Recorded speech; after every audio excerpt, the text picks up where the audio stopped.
সাধুকথাৰ কুকিত আজিৰ সাধু দুজন খেতিয়কৰ কাহিনী। ভেলাপুৰ নামে এখন গাঁৱত দুজন খেতিয়ক আছিল। এজনৰ নাম আছিল ৰাম আৰু আনজনৰ নাম আছিল শ্যাম।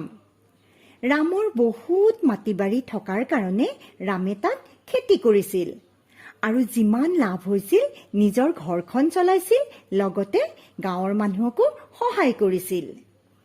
শ্যামৰ ঘৰো ৰামৰ ঘৰৰ ওচৰতে আছিল, কিন্তু শ্যাম বৰ দুষ্ট প্ৰকৃতিৰ মানুহ আছিল। বেলেগৰ সুখ সি দেখিবই নোৱাৰিছিল। ৰাম আৰু শ্যামৰ খেতি কৰা মাটি ওচৰা ওচৰিকৈ আছিল।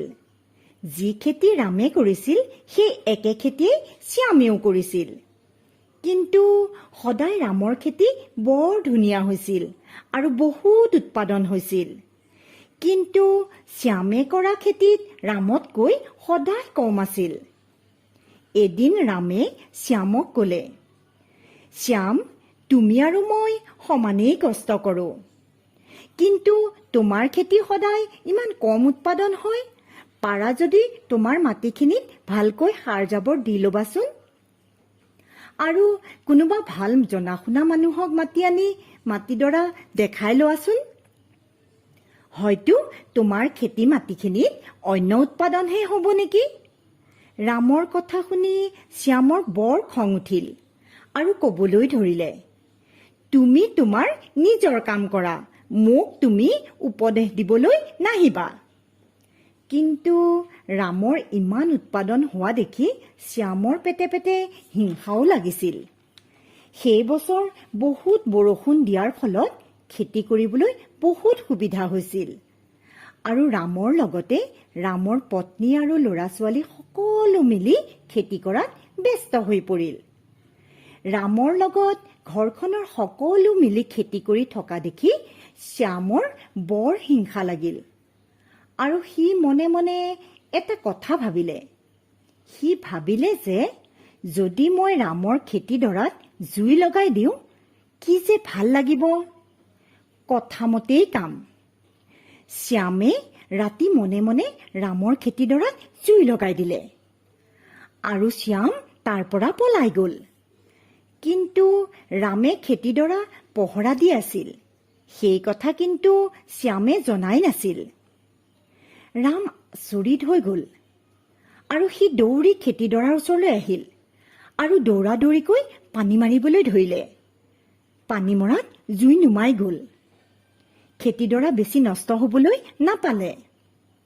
এই কাম কোনে কৰিছে ৰামে কিন্তু জানিছিল, কিন্তু ৰামে কাজিয়া কৰিব বিচৰা নাছিল। আনদিনাৰ দৰেই ৰামে ভাত পানী খাই শুই আছিল। হঠাৎ বাহিৰত কান্দোনৰ মাত শুনি ৰাম বাহিৰলৈ ওলাই আহিল। বাহিৰলৈ ওলাই আহি ৰামে দেখিলে যে শ্যামৰ পত্নীয়ে নিজৰ ল'ৰাটোক কোচত লৈ চিঞৰি চিঞৰি কান্দি আছিল। সেই সময়ত শ্যাম ঘৰত নাছিল। ৰামে একো কথা নাভাবি শ্যামৰ পত্নী আৰু ল'ৰাটোক নিজৰ গৰু গাড়ীত উঠাই হস্পিতাললৈ লৈ গ'ল। অলপ সময়ৰ পাছত শ্যামৰ ল'ৰাটো ঠিক হৈ গ'ল।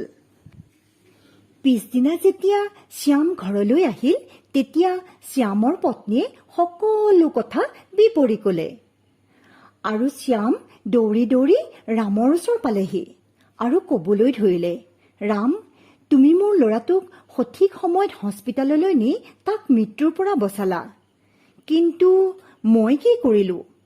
মই তোমাকেই হিংসা কৰিছিলোঁ, তোমাৰ লগত বিশ্বাসঘাতকতা কৰিলোঁ। মোক ক্ষমা কৰি দিয়া ৰাম, মোক ক্ষমা কৰি দিয়া। ৰামে শ্যামক ক্ষমা কৰি দিলে। সেইদিনাৰ পৰা শ্যাম একেবাৰে বেলেগ হৈ গ'ল আৰু সকলোৰে লগত মিলিজুলি থাকিবলৈ ল'লে। এই সাধুটোৰ পৰা আমি বুজিলো যে আমি কেতিয়াও লোকক অন্যায় কৰিব নালাগে, সদায় ভালটোৱেই চিন্তা কৰিব লাগে।